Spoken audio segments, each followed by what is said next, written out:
നമസ്കാരം, ഡെന്നിസ് ടോക്കിലേക്ക് സ്വാഗതം. ഇന്ന് ഞാൻ നിൽക്കുന്നത് പാർവതി ജയറാം. കവിയൂരിന് മറക്കാൻ പറ്റാത്ത ആളാണ് പാർവതി മേഡം. അദ്ദേഹം പാർവതി ജനിച്ചു വളർന്ന വീടാണ് നമ്മളിപ്പോൾ ഈ കാണുന്നത്. അതിലെ വിശേഷങ്ങൾ നമുക്കൊന്ന് കണ്ടറിയാം.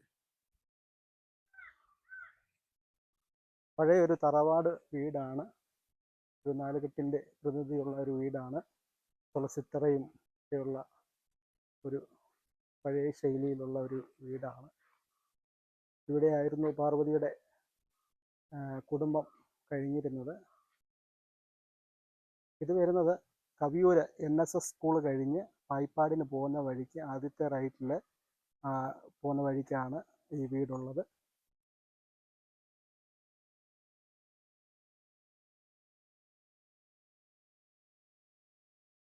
ഇപ്പം എന്നോടൊപ്പമുള്ളത് പാർവതിയുടെ വല്യമ്മ, അമ്മയുടെ ചേച്ചിയാണ് ഇപ്പം ഈ തറവാട്ടിൽ താമസിക്കുന്നത്. ടീച്ചറിന്റെ വിശേഷങ്ങൾ ഒന്ന്. ഞാൻ NSS കവിയൂർ NSS ഹൈസ്കൂളിൽ 30 വർഷത്തോളം സർവീസ് ചെയ്തിരുന്നു. ടീച്ചറെ, പാർവതിയുടെ ഇവിടെ ഉണ്ടായിരുന്നപ്പോൾ ഉള്ള അനുഭവങ്ങളും. പാർവതിയും അമ്മയും കുഞ്ഞുങ്ങളും ഇവിടെ ആയിരുന്നു കൊച്ചിലെ മുതല്. പിന്നെ അവർക്ക് എന്നെ തിരുവല്ലയിലാണ് ജോലി കിട്ടിയത്, ദേവസ്വം ബോർഡ് സ്കൂളിൽ. അപ്പോൾ അവിടെ വീടെടുത്ത് കുഞ്ഞുങ്ങളെ സ്കൂളിലാക്കാനൊക്കെ ആയിട്ട് മാറി. കാളിദാസന്റെ ഭാര്യയുടെ അച്ഛനും അമ്മയും ഒക്കെ കൂടി ഇവിടെ വന്നിരുന്നു. ഇന്ന് കാളിദാസൻ തിരുവല്ലയിൽ വരുന്നുണ്ട്. വന്ന് വിളിച്ച് ഒന്ന്. അല്ല, എൻ്റെ ഫോണിലില്ല നമ്പർ, വേറെ പറഞ്ഞില്ല. ഞാൻ പറയാം, ടീച്ചറിനെ കണ്ട കാര്യങ്ങളൊക്കെ പറയാം. നല്ല മരുമകനാണ്.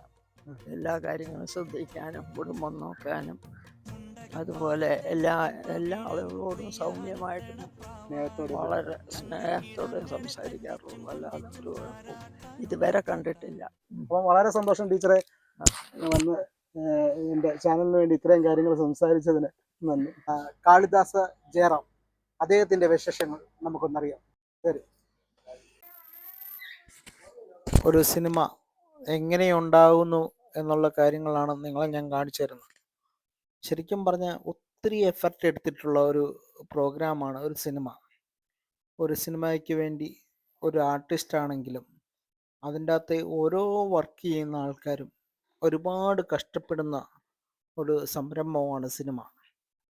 സിനിമയ്ക്കകത്ത് ക്യാമറയാണെങ്കിലും ലൈറ്റപ്പ് ആണെങ്കിലും പ്രൊഡക്ഷൻ കൺട്രോൾ ആണെങ്കിലും എന്തുമാത്രം എഫർട്ട് എടുക്കുന്നുള്ള കാര്യം എല്ലാവരും ഒന്ന് മനസ്സിലാക്കിയിരിക്കേണ്ട ഒരു കാര്യമാണ്. നമ്മൾ 2.5 മണിക്കൂർ അല്ലെങ്കിൽ 3 മണിക്കൂർ കാണുന്നൊരു സിനിമ, അതിനുവേണ്ടി എത്രത്തോളം ആൾക്കാർ എഫർട്ട് എടുക്കുന്നുണ്ടെന്നുള്ള കാര്യം ഒന്ന് മനസ്സിലാക്കിയിരിക്കേണ്ടത് അത്യാവശ്യമായൊരു ഘടകമാണ്. കാര്യം ഇത് ചെറിയ രീതിയിലല്ല ചെയ്യുന്നത്. ഓരോ ഷൂട്ടിനും എത്രമാത്രം സമയം ആവശ്യമായി വരുന്നുള്ള കാര്യം ആരും മനസ്സിലാക്കുന്നില്ല. ശരിക്കും ഞാൻ ഇന്ന് കാളിദാസൻ്റെ ഒരു ഷോട്ട് എടുക്കാൻ വേണ്ടി പോയതാണ്. അദ്ദേഹത്തിൻ്റെ ഒരു ഷോട്ട് എടുത്തു കഴിഞ്ഞപ്പം എനിക്ക് മനസ്സിലായ ഒരു കാര്യമാണ്, എത്രത്തോളം എഫർട്ട് എടുത്തിട്ടാണ് ഒരു നടനാണെങ്കിലും നടിയാണെങ്കിലും ചെയ്യുന്നുള്ള കാര്യങ്ങൾ എല്ലാവരും മനസ്സിലാക്കേണ്ട ഒരു കാര്യമാണ്. എത്ര ഷോട്ടിലൂടെയാണ് ഒരു സിനിമ ഉണ്ടാകുന്നത്. എത്രയോ കലാകാരന്മാർ അതിൻ്റെ അത് കഷ്ടപ്പെടുന്നു. ലൈറ്റപ്പ് ചെയ്യുന്ന ആൾക്കാരാണെങ്കിലും അല്ലെങ്കിൽ ശരിക്കും പറഞ്ഞു കഴിഞ്ഞാൽ അതിൻ്റെ അകത്ത് കുറേ കലാകാരന്മാരുടെ കഷ്ടപ്പാടുകളുണ്ട്.